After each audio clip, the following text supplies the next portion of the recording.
मजबूरी है, जितने भी हम यहाँ पे फैंस खड़े, हमारी मजबूरी है, हमें हमें जानबूझ के ना चाहते इंडिया की तारीफ करनी पड़ती है। स्टेडियम तो नया था मगर परफॉर्मेंस वही पुरानी। पाकिस्तान मैच हार गया और ऐसा लगा जैसे कि न्यूजीलैंड होम टीम थी।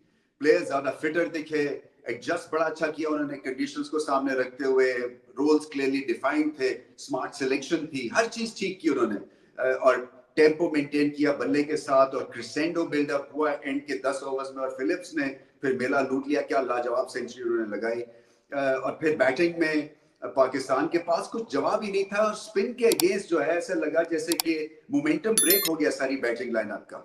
बहुत दाद देनी पड़ेगी सेंटनर की और बाकी स्पिनर्स की, क्योंकि विकेटों के बीच में गेंद किए, वेरिएशन थी। जब एंगल के साथ बॉल को अंदर ला रहे थे तब भी विकेट्स को हिट कर रहे थे, जब स्पिन कर रहे थे तब भी विकेट्स में गेंद एंड हो रहा था। तो बहुत ही आला स्पिन बॉलिंग दिखी न्यूजीलैंड से और इसीलिए ऐसा लगा जैसे कि वो होम टीम थी, उनको कंडीशंस का पता था और उनको पता था किस पेस पे यहाँ पे गेंद को स्पिन होना है। हालांकि कई लोगों का मानना यह था कि ओस होगी और गेम ग्रिप सही नहीं करेगा, ना पेसर्स का ना स्पिनर्स का और ना ही फील्ड ठीक करेंगे, मगर आपने देख लिया क्या लाजवाब फील्डिंग की न्यूजीलैंड ने, बेहतरीन स्पिन बॉलिंग की और तेज बॉलिंग, कब स्लोअर बॉल करना है, कब बाउंसर करना है, फील्ड अंदर सेट की हुई थी, mid on mid of about 70% of the time जो था वो अंदर था, सर्कल के अंदर था, इजी सिंगल्स नहीं मिली, एंगल्स कवर किए हुए थे। तो ये पाकिस्तान ऐसे लगा जैसे कि बहुत एक तरह से बबल में रह के क्रिकेट खेल रहे हैं। ऐसे लग रहा था जैसे कि इंग्लिश का टर्म है ना, बिहाइंड 8 बॉल, बहुत पीछे दिख रहे थे न्यूजीलैंड से और अब टाइम है नहीं चैंपियंस ट्रॉफी से पहले, सो बहुत बड़ा धचका लगा है। ना सिर्फ पाकिस्तान टीम को लगा होगा, मैच हारने से जो है एक तरह से अफरा तफरी सी मच जाती है और खासतौर पर जब न्यूज ये चल रही हो कि शायद चैंपियंस ट्रॉफी से पहले सिलेक्शन दोबारा से 1-2 की देखी जाएगी, इससे माहौल सब बिगड़ जाता है। सो आपको पहले तो डिसीजन ये लेना है कि यही टीम सिलेक्ट होगी और इसको आगे लेके जाना है। So that call has to be made now, ताकि ये माहौल ठीक हो। और दूसरा ये कि क्या ये टीम बैटिंग सर्फेसिस के ऊपर जो कि ज्यादातर चैंपियंस ट्रॉफी में दिखने को मिलेगी, होम कंडीशंस में रह के क्या पाकिस्तान 10 विकेट ले सकेगा? क्योंकि मैं इसलिए ये बात कर रहा हूं क्योंकि जब तक विकेट्स नहीं लेंगे तब तक आप रिदम ब्रेक नहीं करेंगे, क्योंकि अदरवाइज हमारा बॉलिंग अटैक ऐसा है नहीं है जो कि एक जगह पे बॉल करे और वेरिएशन के साथ बॉल करे कि वो 4 एंड ओवर जो है इन पिचेस पे खाएगा। नहीं ऐसा होगा। आपकी जो यहाँ से वे आउट है ना, वो विकेट लेके ही है, क्योंकि आप एक चौके वाला बॉल करेंगे, छक्के वाला भी बॉल करेंगे, बट फिर अहलियत ये होनी चाहिए कि आप विकेट भी ले सके। सो जब विकेट नहीं मिलेगी तो फिर हाल यही होगा कि फिलिप्स जैसा कोई टकर जाएगा और फिर वो हालात जो है वो बिगड़ जाएंगे और मैच जिस तरह से लेके गया New Zealand, by the way 330 score को बड़ा स्कोर नहीं है आजकल के वनडे क्रिकेट में, ये पार स्कोर है बैटिंग सर्विसेज के ऊपर और पाकिस्तान को ये करना चाहिए। मगर पाकिस्तान तो ऐसे था जैसे कि फ्रोजन इन टाइम है, जैसे कि घबरा गए हैं, डर गए हैं और सेट बैट्समैन आउट में। देखिए 40 करके फिर आपको मैच जिताना है, 80 करके आपको मैच जिताना है। ये मान सकता हूं मैं कि कोई बैट्समैन आते ही आउट हो जाए, मगर ये 15-20 रन 30 रन करके आउट होने से किसी का फायदा नहीं हो रहा ना। अपना आप कोई सीवी में इजाफा कर रहे हैं, ना ही टीम का उसमें कोई फायदा हो रहा है, बल्कि सेट होके आउट हो जाना तो क्रिमिनल होता है, खासतौर पे बैटिंग सर्फेस के ऊपर।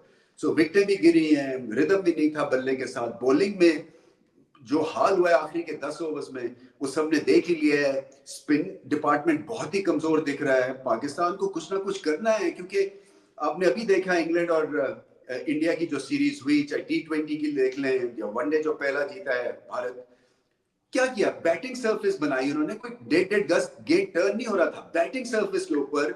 इंग्लैंड जो कि पकड़ा नहीं जाता है सब कॉन्टिनेंट कंडीशन में, पाकिस्तान का तो बुरा हाल कर देते हैं वो लिमिटेड ओवर्स क्रिकेट में। उन्होंने अनलिश के 4 स्पिनर्स और उससे उन्होंने जो है विकेटें भी ली, मिडिल ओवर्स में भी आके उन्होंने जो है एक तरह से रिदम को किल किया। हमारे यहाँ जो है ना वो कोई ऐसे नहीं, मैं देखता हूं कि जो भी कोई कम बैक करता है अगर पाकिस्तान टीम में, तो कोई बेहतर होके आना चाहिए ना। फिर ये नहीं होना चाहिए कि खुशदिल की तरह आप सेट हो जाए और फिर स्टंप हो जाए। तो आपको मौका मिला इतना बड़ा, तो आप प्रूव करें ना कि आप क्रंच मोमेंट के ऊपर मैच जिताएंगे या कोई 50 की जबरदस्त इनिंग्स खेलेंगे या बॉल के साथ आप जादू जगाएंगे। ये नहीं हो सकता कि इसको ट्रायल समझ के तो फिर से आप उस माइंडसेट में गुम हो जाए कि अब क्या अगर मैं दोबारा से नाकाम हो गया फिर क्या होगा, कि मेरे से कैच छूट गया या मैं आउट हो गया तो क्या होगा। इस माइंडसेट के साथ आप कमबैक्स नहीं कर सकते हैं। आप कमबैक करते हैं on the strength of you being an improved cricketer. और कुछ ऐसा दिखता है कि जैसे just for the heck of it हम रिकॉल कई प्लेयर्स को कर लेते हैं, बिकॉज अच्छे खेलें या 2 मैच अच्छे खेलें, ओवरऑल उनका हम ये देखते नहीं है कि क्या वाकई इनके डीएनए ऑल्टर हुआ है बैटिंग के पॉइंट ऑफ व्यू से या फील्डिंग के पॉइंट ऑफ व्यू से या बॉलिंग के पॉइंट ऑफ व्यू से, क्या ये इंप्रूव प्लेयर्स बन के वापस आए हैं या नहीं आए हैं। सो ये जो एक आंख होती है ना टैलेंट को परखने की, वो भी आंख ऐसे लगता है जैसे कि ओझल हो गए हैं, बहुत ज्यादा मिस्टेक्स पाकिस्तान कर रहे हैं। और देखें हारने से, ये नया स्टेडियम है, 32,000 लोग आए, ये फैंस बदल हो जाएंगे। और चैंपियंस ट्रॉफी में अगर आप एक आधा मैच हार गए, भारत से ऊपर नीचे हुआ, तो आप समझ लें कि क्या होने वाला है यहाँ पे। सो वो मुकाबला भारत से ही है, चैंपियंस ट्रॉफी का एक ही मैच है, इनफैक्ट वो सीजन का साल का एक ही मैच है। सो आपको समहाउ जो है उसमें कंपेटिटिव रहना है और कोशिश यही करनी है कि अपनी बेस्ट क्रिकेट प्रोड्यूस करें, मगर उसके लिए जो है ना वो जाल अभी से बिछाना पड़ेगा। ये ग्रेट एक ट्रायंगुलर सीरीज है, क्योंकि बाय द वे जब मैं गया था वहां पे आईसीसी की बोर्ड मीटिंग में, तो मैंने इसका बहुत बढ़ के तस्करा किया था। ये बायलैटरल्स जो है ना, ये डन एंड डस्टेड है, ट्रायंगुलर्स हैं आजकल की जान। और आप देखिएगा कि फिर भी इंटरेस्ट रहेगा, मगर इस मैच हारने के बाद पता नहीं पाकिस्तान फाइनल मैच खेल सकेगा इस ट्रायंगुलर का नहीं। सो बहुत काम करने की जरूरत है, आई थिंक मेंटली भी, फिजिकली भी, टेक्निकली भी, सिलेक्शन के पॉइंट ऑफ व्यू से भी, फील्डिंग के पॉइंट ऑफ व्यू से भी। आप ऐसे नहीं हो सकता कि आप जो है डिफरेंट फेजेस में एक इनिंग्स खेले कि 8 ओवर अच्छे, 12 ओवर खराब, 15 ओवर बहुत ही खराब और फिर 2 ओवर अच्छे। ऐसे नहीं हो सकता है। ये कलेक्टिव एक परफॉर्मेंस होती है जो कि सीमलेस होनी चाहिए और इस तरह से ऊपर जानी चाहिए।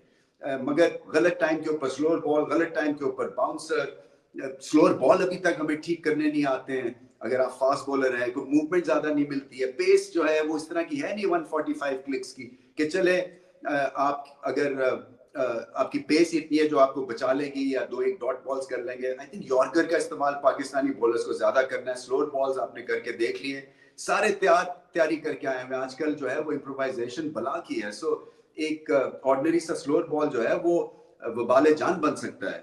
ओवरऑल पाकिस्तान को बहुत मेहनत की जरूरत है। डिसअपॉइंटमेंट, डिसअपॉइंटमेंट, डिसअपॉइंटमेंट, ये मोरलेस आपकी वही टीम है जो चैंपियंस ट्रॉफी खेलने जाएगी। और इसके अंदर जो हालत है आप खुद ही देख लीजिए अपनी। दूसरी इनिंग की जब पाकिस्तान बैटिंग कर रहा था, 25 ओवर्स के बाद पता लग गया था कि ये मैच किस तरफ जाने लगा है। दो कि क्रिकेट आखिरी गेम तक फाइट करने का नाम है, ये सारी चीज़ें अपनी जगह ठीक है, लेकिन एज ए क्रिकेटर आपको एहसास हो जाता है कि ये गेम किस तरफ जा रही है। आई एम श्योर आप लोगों को भी हो गया होगा वहाँ बैठे हुए। तो इसका मतलब कि सारी चीज़ें बेहतर करके शुरू में फिलिप्स से आपने जो सेंचुरी नीचे से करवाई है, ये ज्यादती है, ये गलत किया आप लोगों ने। वहाँ पे आपने अपने प्लान्स एग्जीक्यूट नहीं करने। देखें यही होता है, 50 ओवर की गेम है, ये T20 नहीं है। इसलिए हम बात करते हैं कि जो लड़के आप T20 से इंपोर्ट करते हैं उनकी फिटनेस बहुत मैटर करती है।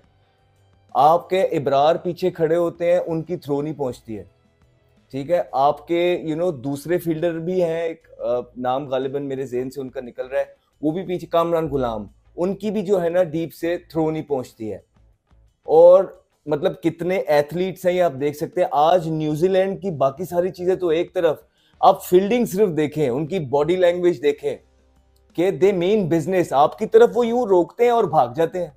मतलब आपके मिड ऑन मिड ऑफ पे नसीम शाह वगैरह ये बिल्कुल हिलते भी नहीं है, मुश्किल हो गया अब इनका हिलना भी।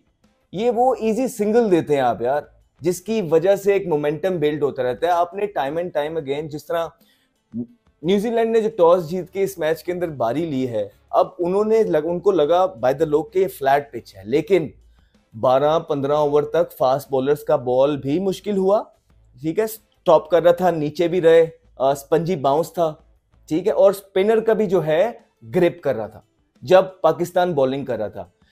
पाकिस्तान ने अच्छा स्टार्ट किया, शाहीन शाह अफरीदी ने पहले ही ओवर में जो यंग का विकेट लिया, एक अच्छा मोमेंटम स्टार्ट अच्छा हुआ। लेकिन उसके बाद क्रेडिट थोड़ा जाता है केन विलियमसन को, क्योंकि उन्होंने उस टाइम पे अपना स्ट्राइक रेट नहीं देखा। जब उनको पता लग गया कि विकेट मुश्किल है, वो वहां पे खड़े हुए, उन्होंने अपना टाइम लिया और इस दौरान पाकिस्तान ने एक और विकेट ले ली। तो Pakistan were on top at that point of time. उसके बाद मिचेल बहुत जबरदस्त खेला है, नीचे से आके मिचेल ने मोमेंटम को बढ़ाया और कुछ हाथ फोर्सफुल शॉट्स मारे हैं जो कि उसकी लगी हैं, लेकिन उसने वो मोमेंटम पकड़ा है। मोमेंटम कब पकड़ा है? जब खुशदिल शाह आए। इब्रार बहुत बड़ा पॉजिटिव थे, आई थिंक बड़ी जबरदस्त बॉलिंग की है इब्रार ने। सर्कल के अंदर। लेकिन फिर उससे होता ही है यार कि जब आप नसीम शाह को 2 ओवरों के बाद हटा देंगे ना, तो वो जो एक नसीम शाह का नए बॉल के साथ चांस है विकेट लेने का, ठीक है वो उस तरह की बॉलिंग नहीं कर रहे, समझ आती है कि वो उस रिदम में नहीं है, लेकिन क्योंकि आपके स्क्वाड के अंदर है, आपने बेस्ट यूटिलाइजेशन करनी है, तो फिर आपने अगर खिलाया तो फिर परसिस्ट करना है और उनको वहां लगाना है जहां उनके बेस्ट चांस है परफॉर्म करने के, like with the new ball. Naseem Shah हट गए, थ्रेटनिंग लग नहीं रहे थे, तो वो इब्रार आए, इब्रार ने अच्छी बॉलिंग की उनकी जगह, लेकिन चैंपियंस ट्रॉफी के अंदर जहां पे बॉल ग्रिप शायद इतना ना कर रहा हो जितना आज कर रहा था, फिर आप क्या करेंगे, आपको तब भी तो फास्ट बॉलर से करवानी ही पड़ेगी ना। तो बेहतर ये है कि अपने, क्योंकि इवेंट आगे है, अपने बॉलर्स को प्रॉपर तरीके से मौका दीजिए। बेशक वो बुरी बॉल भी कर रहे हैं, लेकिन वो रिदम पकड़ेंगे, बड़े अरसे बाद 50 ओवर की क्रिकेट खेल रहे हैं। तो एक पॉजिटिव था ये अबरार, लेकिन उसके साथ साथ आपने नसीम शाह को 2 ओवरों के बाद ही हटा दिया और फिर बाद में लेके आए। फिर जैसे विकेट थोड़ा सा स्टेबल हुआ, 12, 15, 17 ओवरों के बाद मिचेल की और विलियमसन की बड़ी जबरदस्त पार्टनरशिप लगी। आई थिंक बहुत एक्सपीरियंस शो किया है केन विलियमसन ने, इसीलिए दुनिया के नंबर 1 जाने जाते हैं। उनको पता था सबसे बेहतर, वो अंदर जानते हैं, ग्रेट्स ऑफ द गेम है, उन्हें पता है कि कंडीशन क्या डिमांड कर रही है। उन्होंने बिल्कुल ये नहीं सोचा कि बेसबॉल क्या कर रहा है या कुछ और क्या कर रहा है। उन्होंने जो ऑनेस्ट वहां पे चीज करने वाली थी मुल्क के लिए उनके, वो उन्होंने की, वो था टाइम लेना, रोटेट करना, पार्टनरशिप डेवलप करना, जो मिचेल के साथ उनकी अच्छी लगी। उसके बाद आपने तो जो लगी वो फिर आपको खुशदिल शाह को लेके आना पड़ा। अब देखें, खुशदिल शाह ने बुरे बॉल नहीं किए, खुशदिल शाह ने ठीक बॉलिंग की है, लेकिन एट द सेम टाइम आप देखें कि मुश्किल में था न्यूजीलैंड। अगर 2 आउट ना हुए होते और खुशदिल शाह थोड़े से बेहतर पिच पे आ जाता, तो क्या फिर भी खुशदिल शाह ऐसी बॉलिंग करता? ये पॉइंट है। इस पिच के हिसाब से बहुत जबरदस्त बॉलिंग की आई थिंक उसने, और क्योंकि 2 को विकेटें भी गिर गई थी, इस वजह से अगर किसी मैच में विकेटें नहीं गिरेंगी तो वहां क्या करेंगे? फिर ये है कि जब बाद में भी आप इनको लेके आए, क्योंकि आपने उसका यूटिलाइजेशन अच्छे तरीके से की, आपका ये था कि जैसे जैसे विकेट गिरती रहे आप खुशदिल को लेके आते रहे, और खुशदिल शाह ने बेटर बॉलिंग की। लेकिन अगर कभी ओडीआई के अंदर हम देख रहे हैं, और पाकिस्तान के साथ भी बहुत दफा हुआ है, पार्टनरशिप नहीं टूट रही है, आपका जो विकेट टेकिंग बॉलर है आउट करके नहीं दे रहा है, फिर आप इन 2 ओवरों के साथ क्या करेंगे जो सलमान के और खुशदिल के लिए, ये आपके लिए चैलेंज होने वाला है। ठीक है, उसके बाद डेप्थ में जो आज आपने अपनी फिटनेस शो की है, आई थिंक न्यूजीलैंड की अगर टीम को आप देखेंगे तो आपको लग समझ जाएगी कि फिटनेस होती क्या है, ठीक है, डिसिप्लिन होता क्या है, किस तरह एजिलिटी वो शो करते हैं। ये बड़ा मैसिव डिफरेंस डालती है किसी भी 50 ओवर की गेम के अंदर। फिटनेस बहुत बड़ा है, और आपने T20 से लड़के इंपोर्ट किए हैं, ऑब्वियसली उनकी फिटनेस उस तरह की नहीं है, ये आप चाह के भी नहीं डिनाई कर सकते इस चीज को। तो और वो फर्क जो है ना साफ नजर आया है। फिर Babar Azam I think unlucky रहे थोड़ा सा, लेकिन ब्रेसवेल के साथ उनका ये लव अफेयर जो है ये खत्म ही नहीं हो रहा है। वो जब भी आते हैं उनको बनी बना के आउट करके चले जाते हैं। कभी वो लाइक ऑफ स्पिनर से आउट हो रहे हैं, फिर वो लेफ्ट आर्म स्पिनर से भी फंस रहे हैं। अभी तक उन्होंने इसका कोई रिलीज या कोई तोड़ या हल वो ढूंढ ही नहीं रहे हैं, सिमिलर तरीके से आउट हो रहे हैं। तो मतलब ऑब्वियसली यार वी एक्सपेक्ट कि आपकी इतनी परफॉर्मेंसेज हैं, आप किसी भी तरह के शेल से बाहर निकलेंगे, आपके फैंस आपसे ये एक्सपेक्ट करते हैं। लेकिन अभी तक लग नहीं रहा है कि जिस तरह आप स्पिनर से ट्रैप होके आउट होते हैं, चाहे वो ऑफ स्पिनर है, चाहे वो लेफ्ट आर्म स्पिनर है, आप उससे निकलने की कोशिश नहीं कर रहे हैं। कुछ नजर नहीं आ रहा कुछ डिफरेंट करते हुए। कहीं ना कहीं फखर जमान ने आज दिखाया कि कितना ट्रू विकेट था। जो उसने शॉट मारी है वो लगा है, दूर दूर से भी छिक्के लगे हैं, ठीक है, अपर कट्स लगे हैं, पुल शॉट्स लगे हैं। It was an amazing pitch. और पाकिस्तान की दफा जब बैटिंग कर रहा था अंडर लाइट ज्यादा बेहतर हो गया था, क्योंकि न्यूजीलैंड जब खेल रहा था स्पंजी बाउंस भी था, नीचे भी रहता हुआ हमें नजर आया बॉल। इसी चक्करों में वो केन विलियमसन ने इतना टाइम लिया और एक्सपीरियंस शो किया। लेकिन जब पाकिस्तान खेल रहा था तो बॉल वाज स्किडिंग ऑन, और उनको खुद भी पता होएगा लाइक उस तरह के वो जो बॉलर जो एक्सपीरियंस जो वो मुश्किल पैदा करते हैं एज अ बैटर आपके लिए, साउदी बोल्ट वो भी नहीं है, ठीक है, फर्गसन भी नहीं है। तो ये प्लेयर्स जो है ये तेज है, लाइक 142 पे बॉलिंग करते हैं, फिर एक 138 पे, लेकिन बहुत ज्यादा शॉर्ट एंड वाइड बॉल या बाउंड्री बॉल्स वो कर रहे थे। तो कहीं ना कहीं ये बॉलिंग अटैक, ये पिच, ये कंडीशंस, ये जबरदस्त प्लेटफॉर्म है बाबर आजम के लिए, जो उन्हें कैश और कैपिटलाइज करना चाहिए था। हमारे क्या, हम क्या करें अपनी टीम का? कोई है ही नहीं, कोई सिर नहीं, कोई पैर नहीं, एक बंदा गायब होता है, तो उसकी हमसे कोई लगता है पूरी टीम ही टूट गई है। पूरी टीम का सत्यानाश हो गया। सना भाई आप देख, ये स्काउट अनाउंस हुआ ना सना भाई, आपकी अल्हम्दुलिल्लाह मेरा यूट्यूब चैनल आप खोलेंगे ना, सबसे पहले आपकी वीडियो आती है। बहुत मेहरबानी। अच्छा, आपके फ़ैन बहुत बड़े। स्काउट अनाउंस हुआ, तमाम पाकिस्तान के जितने भी जर्नलिस्ट ने सब ने ये सवाल उठाया कि पाकिस्तान की टीम की जो बॉलिंग लाइन है स्पेशली स्पिनर, उसकी कमी है। वो आज हमें वाज़ह नज़र आई है। मतलब इब्रार अहमद ने अच्छी बॉलिंग की, हमने क्या किया, खुशदिल शाह को लेके आए बीपीएल की परफॉर्मेंस के ऊपर जी। वो आके क्या करेगा जी, वो साइम अयूब की जगह पूरी कर देगा। उसने क्या किया, वो खुद आउट हो रहा है लेफ्ट आर्म स्पिनर से, और खुद वो लेफ्ट आर्म स्पिनर है और वो छक्के धड़ाधड़ खा रहा है, रन उससे बन नहीं पा रहे। मतलब कि हमारा कोई सिर पैर ही नहीं है। टूर्नामेंट हमने जो कि चैंपियन ट्रॉफी हम अल्हम्दुलिल्लाह होस्ट कर रहे हैं, स्टेडियम बना लिया से मैं आया हूँ। मतलब शौक था कि यार हम जाके देखेंगे, इफ्तिताह बड़ा अच्छा होगा। आगाज इतना मनहूस हुआ है तो आगे जाके क्या बनेगा। अच्छा जी, अब क्या हमारे माइंड में, हम जितने भी फैंस हैं, साउथ अफ्रीका ने हमारी टीम अनाउंस की है, उससे हम जीतेंगे। न्यूजीलैंड साउथ अफ्रीका को हराएगा, कराची में जाके फाइनल हम जीत जाएंगे। फखर जमान जो एक प्लेयर मुसलसल न्यूजीलैंड के अगेंस्ट रन करता है, चाहे वो बड़ी इवेंट्स की बात कर लो, चाहे वो छोटी इवेंट्स की बात करो, चाहे सीरीज की बात करो, सिर्फ एक ही बंदा है। अच्छा जी, बाबर आजम को हमने क्या किया है, हमने सारा बर्डन उसके ऊपर डाल दिया कि जी उसको ओपनिंग करवा लिया जाए। वो T20 में ओपनिंग करता है। हमने क्या किया, हमने पूरी टीम का ही सत्यानाश कर दिया। सिर्फ एक साइम अयूब, हमसे एक रिकवरी नहीं हो पाई, एक हमसे ओपनर नहीं मिल पाया। इतना बड़ा हमारा मुल्क, इतने बड़े प्लेयर, एक ओपनर नहीं मिला। क्या स्पिनर भी नहीं मिल रहा हमें। अच्छा, स्पिनर भी नहीं मिला, ऑलराउंडर भी नहीं मिल रहा। अच्छा जी, मिस्ट्री स्पिनर है, उसका वो तुक्के वाली बात है। आज उसने 40-42 रन दिए, अदरवाइज उसका जो हमने टेस्ट में देखा है वो पता नहीं कौन सा मिस्ट्री स्पिनर है, तुक्के से उसकी बॉलिंग हुई। बाबर आजम को ओपनिंग पे लाए, रन उसने नहीं किए। एक बंदे की 1 डाउन के ऊपर 60 की एवरेज है। मुझे कोई बंदा यहाँ पे जितने फैंस बता दें, कोई लॉजिक बनता है उसको ओपनिंग करवाने का। उसके स्टैट्स दिखा रहे थे ओपनिंग में, उसकी 13-14 की एवरेज बनती है कि पता नहीं 24 की बनती है। 60 की 1 डाउन की एवरेज है, उसको हम धक्के से उसको 1 डाउन ला रहे हैं, आप ओपनर ला रहे हैं, ये आके साइम अयूब की जगह पूरी कर दे। ऐसे नहीं टीम में। बड़े इमोशनल हुए हैं हार पे पाकिस्तान के। मजबूरी, जितने भी हम यहाँ पे फैंस खड़े, हमारी मजबूरी है। हमें जानबूझ के ना चाहते हुए इंडिया की तारीफ करनी पड़ती है।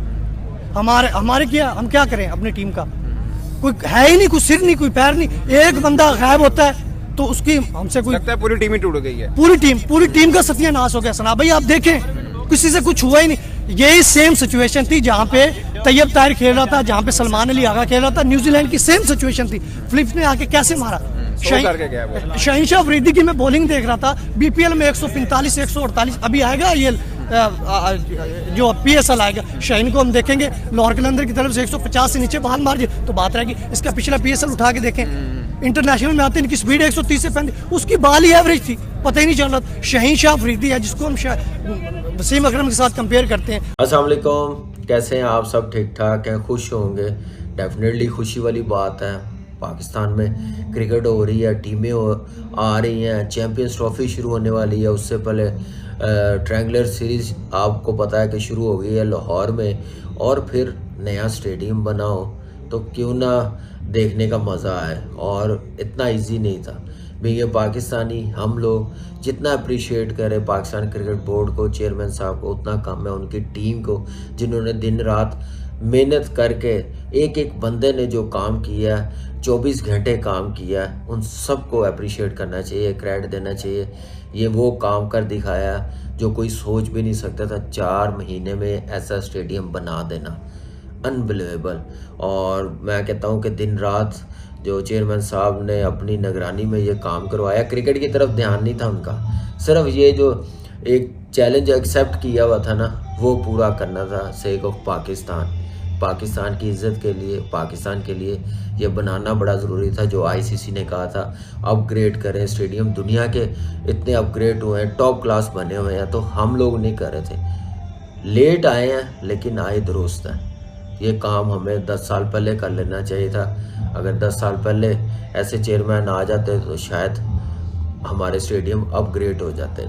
उसके बाद आज जैसे मैच लाहौर में खेला गया, ऑनेस्टली बताऊं कि थोड़ा और बेहतर खेल सकती थी टीम। जो टीम ऑस्ट्रेलिया को हरा के आई हो, साउथ अफ्रीका को हरा के आई हो और टॉप की परफॉर्मेंस दी हो, तो आप पहला मैच ही ऐसे खेले हैं, ऐसी मीडियोकर किस्म की बॉलिंग आप करें, तो फिर दुख तो होता है कि सिर्फ छोटी सी परफॉर्मेंस, एक परफॉर्मेंस पे हम लोग अगले 6-8 महीने गुजार देते हैं। वो चीज़ें हमें निकालनी पड़ेगी दिमाग से, हमारी मैनेजमेंट को। लड़कों को प्रोफेशनली बनना पड़ेगा। बड़े प्लेयर बनने के लिए और बड़ी परफॉर्मेंस करने के लिए पास भूल जाना चाहिए, चाहे अच्छा हो चाहे बुरा हो। आपने किया, अप्रिशिएट किया, एक एक बंदे ने किया। आप फिर अगला जो टाइम आने वाला उसका सोचें कि ना कि हम पिछली परफॉर्मेंस डिस्कस करते रहें, उसमें रहें कि हमने पीछे इतना करके आए, हार गए तो कोई बात नहीं। ये ज़हन में आता है। ये चीज़ें छोटी छोटी ना बड़ी कंफ्यूज करती हैं। पाकिस्तान टीम को ये सोचना चाहिए। आज जैसे बॉलिंग की है, न्यूजीलैंड ने टॉस जीता, बैटिंग की है, ऊपर से दोनों आउट कर ली हैं। विल यंग को 4 पे, रचन रविंद्रा को 25 पे आउट कर लिया। तो आप फिर ख़त्म कर दें। आपके पास ऐसी बॉलिंग है, आपको फिर 250 260 से ज़्यादा करने नहीं देना चाहिए था, लेकिन मौका दिया। केन विलियमसन ने अपना एक्सपीरियंस यूज़ किया, 58 रन्स की इनिंग्स खेली है। साथ डैरन मिचेल ने दिखाया कि 50 की एवरेज है। पाकिस्तान के खिलाफ न्यूजीलैंड की तरफ से 2 प्लेयर्स तो ठीक ठाक फेंटा लगाते हैं हमारी बॉलिंग को। एक तो डैरन मिचेल है, दूसरा प्लेइंग साइड में आया नहीं है, मेरे ख्याल से टीम का हिस्सा नहीं है, मार्क चैपमैन।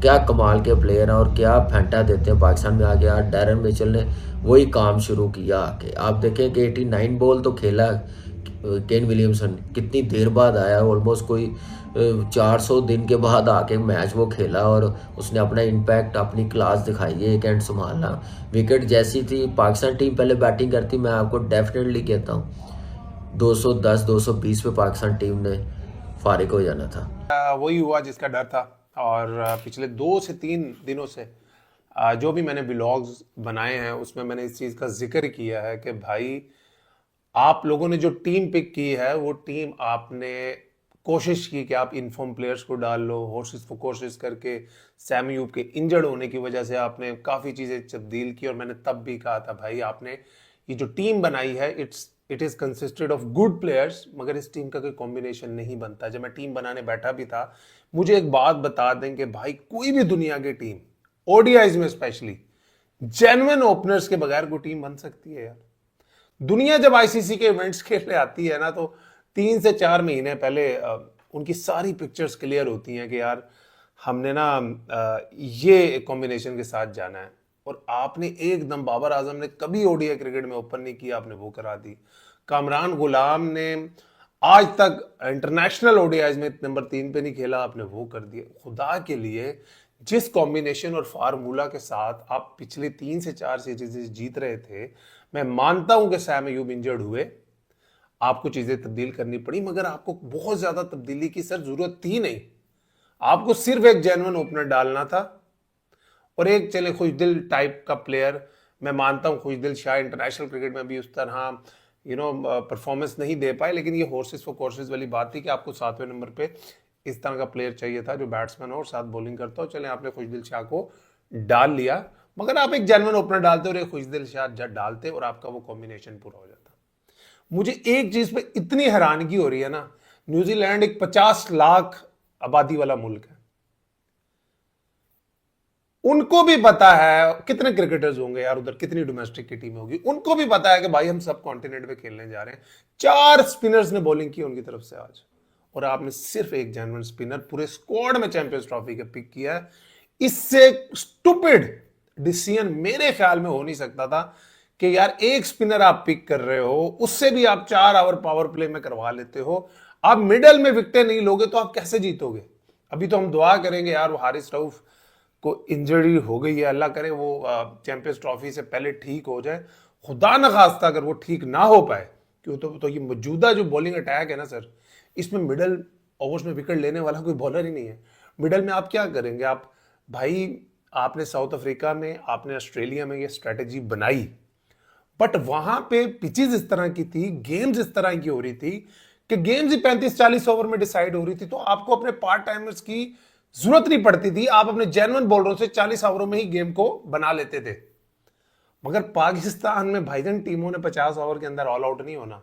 पाकिस्तान में अर्ली विकेट्स भी ऐसा नहीं होना कि पावर प्ले में आप 4-4 विकेटें ले लोगे। पाकिस्तान में गेम को लंबा जाना होता है, शुरू में विकेटें नहीं मिलती, गेम लंबा, आपको मिडल में विकेटें लेनी पड़ती हैं, और आपने मिडल में विकेटें लेने के लिए कोई बॉलर ही नहीं छोड़ा। दरमियान में क्या आप आगा सलमान से बॉलिंग करवाएंगे? आप 100 रन दिए आगा सलमान ने और खुशदिल शाह ने 13 ओवरों में विदाउट एनी विकेट। ये स्ट्रेटजी आपकी वहाँ पे ऑस्ट्रेलिया में, साउथ अफ्रीका में काम कर रही थी। और मैं आपको ये और भी बात बता दूं, हम पहले भी इस चीज़ पे मैं एम्फसाइज कर रहा था कि भाई जो अब टीमें आएंगी ना, ये सारों की A+ टीम्स होंगी। अब पहले कोई B टीम थी, कोई C टीम थी, अब A+ टीम आएगी। इस टीम में भी फर्ग्यूसन अभी नहीं खेले, डेविड कॉनवे अभी नहीं खेले, तो इस टीम में भी अभी न्यूजीलैंड के 2 से 3 जो प्लेयर उनके चैंपियंस ट्रॉफी में होंगे वो मिसिंग थे। टॉस जीता उन्होंने, पाकिस्तान ने 2 अर्ली विकेट्स ली, शहीन शाह ने तगड़ी बॉलिंग की नए बॉल से, बड़े अरसे के बाद वो पुराने वाले शहीन शाह नजर आए, 2 विकेटें ली। फिर केन विलियमसन ने अच्छा, जब वो इनिंग्स खेल रहे थे ना, मैं कई दफ़ा ये सोच रहा था कि हमारे कुछ जर्नलिस्ट, हमारे कुछ एक्स क्रिकेटर्स भी कुछ चैनल्स पे बैठे हुए थे और देख रहे थे, कह रहे थे कि यार क्या ब्रेन है इस बंदे की, how he is running the game. और मैं कभी सोच रहा था कि यार उनका 50 बॉलों पे 20 स्कोर था, अगर ये बाबर आजम ऐसे खेल रहे होते तो अभी तक कोई 2000 ट्वीट्स तो आ गई होती कि यार ये बाबर आजम अपने लिए खेल रहा है। बट देखें, न्यूजीलैंड ना एक बड़ी इंटेलिजेंट टीम है और इनको मैंने बहुत कम देखा है कि ये पार्टनरशिप लगे और फिर एकदम कोलैप्स कर जाए। इनका एक अपना एक फॉर्मूला है, ये उसके तहत चलते हैं। 50 लाख आबादी वाला मुल्क है सर, वो फॉर्मूला बनाते हैं। ये नहीं देखते कि दुनिया बेसबॉल खेल रही है या दुनिया 400 स्कोर की तरफ जा रही है। इनका एक अपना फार्मूला, ये उसके तहत खेलते हैं और ऑलमोस्ट हमने हर वर्ल्ड कप में देखा ये सेमीफाइनल फाइनल्स तक आते हैं। केन विलियमसन और डैरल मिचेल के दरमियान पार्टनरशिप हुई। डैरल मिचेल तो पाकिस्तान के खिलाफ भाई बवाले जान बन गया वो बंदा, 2 सेंचुरी उसकी पाकिस्तान के खिलाफ, कोई 65-70 की एवरेज है। उसके बाद फिर भी आपने कम बैक किया, आपने विकेट्स ली उसके बाद, लेकिन जो ग्लेन फिलिप्स ने सर इनिंग्स खेली है ना, अच्छा मैंने ना कभी ग्लेन फिलिप्स को पाकिस्तान के खिलाफ स्कोर करते नहीं देखा। तो जब ये आया ना तो मुझे ऐसा लगा था, हमेशा मैंने मोहम्मद नवाज को बहुत दफ़ा देखा इनको आउट करते हुए, ये हमेशा एक अच्छी जो जेन्युइन अच्छा एक अच्छा जेन्युइन स्पिनर होता है ना, उसके खिलाफ ये सब कॉन्टिनेंट में या इवन ऑस्ट्रेलिया में भी मैंने देखा स्ट्रगल करते हुए नजर आते हैं। लेकिन जब ये बैटिंग करने आए, पेस को ये बहुत अच्छा खेलते हैं, जब ये बैटिंग करने आए हमारे पास जेन्युइन स्पिनर्स का और ही नहीं थे। बॉलिंग आगा सलमान कर रहे थे, बॉलिंग खुद दिल शाह कर रहे थे। तो इस चीज़ पे ना मेरी पाकिस्तान टीम मैनेजमेंट से रिक्वेस्ट है कि अभी भी टाइम है भाई, 12 तारीख तक। मैं इस चीज़ के हक में कभी भी नहीं होता, मैं ही था कि मैं कह रहा था यार अब जो टीम बना दी स्टिक विद इट।